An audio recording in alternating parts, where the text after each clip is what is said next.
Naming reaction में अगली reaction का नाम है Cannizzaro reaction and cross Cannizzaro reactions का।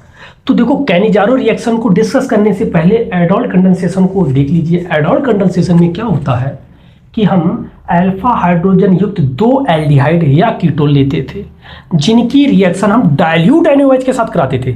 लेकिन कैनिजारो में इसका ठीक उल्टा होगा। क्या होगा? यहाँ पर एल्डिहाइड रहेगा लेकिन अल्फा हाइड्रोजन विहीन रहेगा, विदाउट अल्फा हाइड्रोजन। इसका मतलब है कि ऐसा एल्डिहाइड लेंगे हम जिसमें अल्फा हाइड्रोजन ही ना हो, और अल्फा हाइड्रोजन ना हो इसका मतलब अल्फा कार्बन ही ना हो। तो सीधी सी बात है, हमने डायरेक्ट इससे H जोड़ दिया बैलेंस करने के लिए इसमें। और इसकी रिएक्शन हम सोडियम हाइड्रोक्साइड के कंसंट्रेटेड सॉल्यूशंस के साथ करते हैं। तब हम एक कार्बन है तो एक कार्बन का अल्कोहल मैथिल अल्कोहल और एक कार्बन का ही एसिड सोडियम है तो सोडियम फॉर्मेट या सोडियम फॉर्मिक एसिड बनता है। दो नाम है, एक तो है सोडियम फॉर्मेट, एक है सोडियम फॉर्मिक एसिड। दोनों में से जो लिख दीजिए आप, दोनों सही हैं, बनता है। ये क्या है? फॉर्मेल्डिहाइड है। ये क्या है? हमारा सोडियम हाइड्रोक्साइड है। ये क्या है? मैथिल अल्कोहल। और ये सोडियम फॉर्मेट या सोडियम फॉर्मिक एसिड, क्योंकि फॉर्मिक एसिड में सोडियम जुड़ा हुआ है तो इसीलिए इसको सोडियम फॉर्मिक एसिड कहते हैं। ये एक हो गया। एक और जिसमें हमारा अल्फा कार्बन ना हो, अल्फा कार्बन ना हो तो अल्फा हाइड्रोजन भी नहीं होगा। तो हमने क्या ले लिया? बेंजील्डिहाइड। यहां पर इसके दो मोल रहेंगे, ऐसे ही यहां पर इसके भी दो मोल होंगे, ठीक ना। दो का मल्टीप्लाई कर देना, कर देते हैं, हम ही कर देते हैं। 2C6H5। जब इसकी भी रिएक्शन हम कंसंट्रेटेड NaOH के साथ करते हैं तो यहां पर भी कार्बन एक है तो एक कार्बन का अल्कोहल, इससे फेनिल जुड़ा हुआ है तो वैसा ही जोड़ दिया। यहां पर एक ही कार्बन है तो एक कार्बन का हम एसिड जोड़ देते हैं, ठीक ना। ये क्या हो गया हमारा? एक कार्बन का अल्कोहल और एक कार्बन का एसिड बना। अब अगर इनकी बात करें नाम की तो ये क्या है? हमारा बेंजिल अल्कोहल, ठीक है ना। और इसका नाम क्या है? सोडियम बेंजोएट कहें या सोडियम बेंजिल एसिड, बात एक ही है। इसका नाम क्या है? सोडियम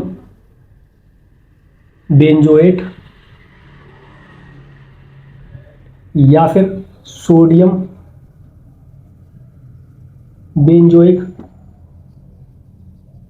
एसिड, दोनों एक ही बात है। ये क्या है हमारा? Benzyl alcohol. बोलो कोई दिक्कत नहीं, बहुत अच्छी रिएक्शन है। बस ये याद रखना, यहाँ पर कंसंट्रेटेड लेते हैं और हमारी एडॉल कंडेंसेशन में हम डाइल्यूट NaOH को लेते हैं। ऐसे ही बिल्कुल सेम क्रॉस एडॉल कंडेंसेशन की जैसी ही हमारी क्रॉस कैनिजारो रिएक्शन भी होती है। क्रॉस एडॉल में क्या होता था कि हम एक अल्फा हाइड्रोजन युक्त और एक अल्फा हाइड्रोजन विहीन एल्डिहाइड की रिएक्शन कराते थे। यहाँ पर कुछ नहीं है, दो अलग अलग अल्फा हाइड्रोजन विहीन ले लेते हैं, जैसे कि एक हमारा फॉर्मेल्डिहाइड और एक बेंजील्डिहाइड। एक मैंने फॉर्मेल्डिहाइड ले लिया और एक मैंने ले लिया बेंजील्डिहाइड।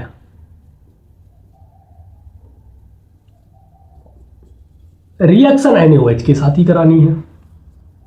तब इसमें क्या होता है कि याद रखना, ये भी चीज याद रखने लायक है कि जो भी हमारा फॉर्मेल्डिहाइड है हमेशा ये एसिड में टूटेगा, इसका ऑक्सीडाइज हो जाता है, ये ऑक्सीडाइज हो जाता है। तो किसमें टूटेगा?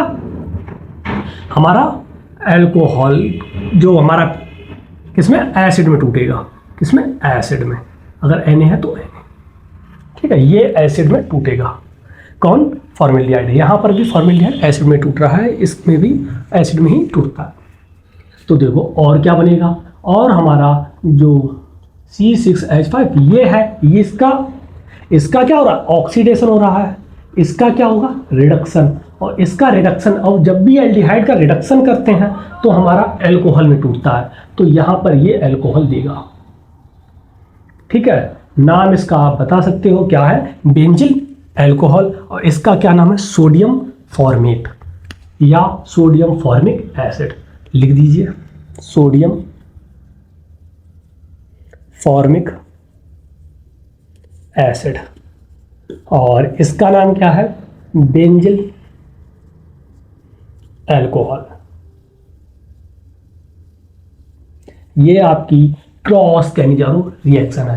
अगर आप लोगों को ये रिएक्शन अच्छी लगी है तो वीडियो को लाइक, चैनल पर नए हो तो चैनल को सब्सक्राइब, और अगर आपको ये वीडियो समझ में आई है तो आप कमेंट में डन जरूर लिखिए, तब हम अगली रिएक्शन लेके आ रहे हैं।